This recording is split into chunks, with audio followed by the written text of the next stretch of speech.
Dobrodošli na virtualnem izletu, na katerem bomo spoznali skupnostne sončne energetske projekte. Prednost virtualne ekskurzije je v tem, da lahko naše popotovanje pričnemo v vesolju. Večina porabljene energije izvira neposredno ali posredno iz Sonca. In brez Sonca življenje na tem planetu ne bi bilo mogoče. Vendar vse večje količine toplogrednih plinov v ozračju zadržijo vse več sončne toplote, kar vodi do globalnega segrevanja in do sprememb podnebja. Učinki podnebne krize so tudi v Sloveniji jasno vidni.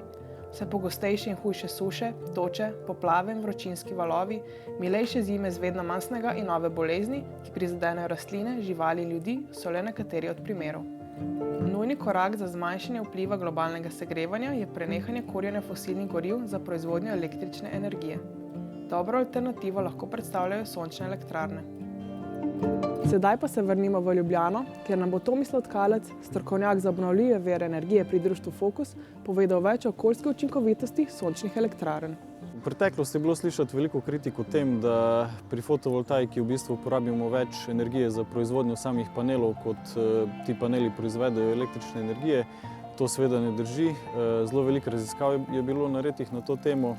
In v bistvu, če pogledamo za primer Slovenijo, v manj kot enem letu sončne elektrarne proizvedejo toliko električne energije, kot je bilo porabljeno za njihovo proizvodnjo, medtem ko je življenjska doba sončnih elektrarn približno 30 let. Če pogledamo različne oblike proizvodnje električne energije, torej če primerjamo elektrarne, njihovo izgradnjo, življenjsko dobo, proizvodnjo električne energije in razgradnjo, potem recimo, če primerjamo sončne elektrarne z premogovno oziroma lignitovo termoelektrarno, so izpusti ogljikovega dioksida pri sončni elektrarni manj kot 5% tistih v termoelektrarni na lignit. Z učinkovitostjo, v bistvu z razvojem, se pa te emisije še znižujejo. Proizvodnja sončnih kolektorjev povzroči le malo emisij ogljikovega dioksida, vendar obstajajo tudi drugi vplivi na okolje.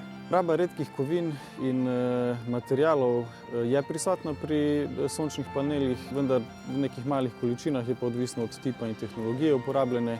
Največ materijala, ki se ga uporabi, je v bistvu silicij. Ta pa je eden izmed najbolj pogostih elementov v zemljini skorji. Kar je še treba dodati, je, da za proizvajalce modulov v Evropski uniji velja, da morajo po njihovi izrabi te tudi prevzeti nazaj in jih predati v reciklažo. Reciklira se približno 95% vseh materialov v panelu, torej zelo veliko, v bistvu skoraj celi panel lahko zrecikliramo. Tako da primerjalno gledano še vedno lahko rečemo v primerjavi z drugimi oblikami proizvodnje električne energije, da so sončne elektrarne takšen tip oziroma tehnologija in izkoriščajo takšen vir, ki ima v bistvu eden izmed nižjih okoljskih vplivov. Pomemben vidik rabe sončne energije, ki je za Slovenijo zelo relevanten, je raba zemljišč. Obseg kakovostnih kmetijskih zemljišč je omejen, večina ostalih zelenih površin pa ima visoko ekološko vrednost. Tudi pri sončnih elektrarnah lahko pride do nesmotrne izrabe zemljišč, recimo če so postavljene na kakovostnih kmetijskih zemljiščih, vendar pa študija Inštituta Jožef Štefan iz leta 2018 ugotavlja, da bi lahko v Sloveniji na že obstoječih strehah, degradiranih površinah in pa parkiriščih postavili tolikšno kapaciteto sončnih elektrarn, da bi lahko zagotovili dvakratnik naše porabe. Torej, ni potrebe po gradnji na kakovostnih zemljiščih, lahko uporabimo strehe in zagotovimo svojo porabo.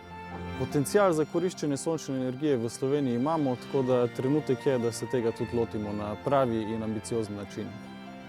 Sončne elektrarne zagotovo niso rešitev za vse naše okoljske probleme in še vedno moramo poskrbeti, da zmanjšamo svojo rabo energije. Kljub temu pa predstavljajo ogromen potencial, ki lahko vodi do večje energetske samooskrbe Slovenije in do znatnega zmanjšanja emisij toplogrednih plinov. V naslednjem posnetku si oglejte, kako je stanovanjska skupnost na Jesenicah pričela z uporabo sončne energije v večstanovanjski stavbi.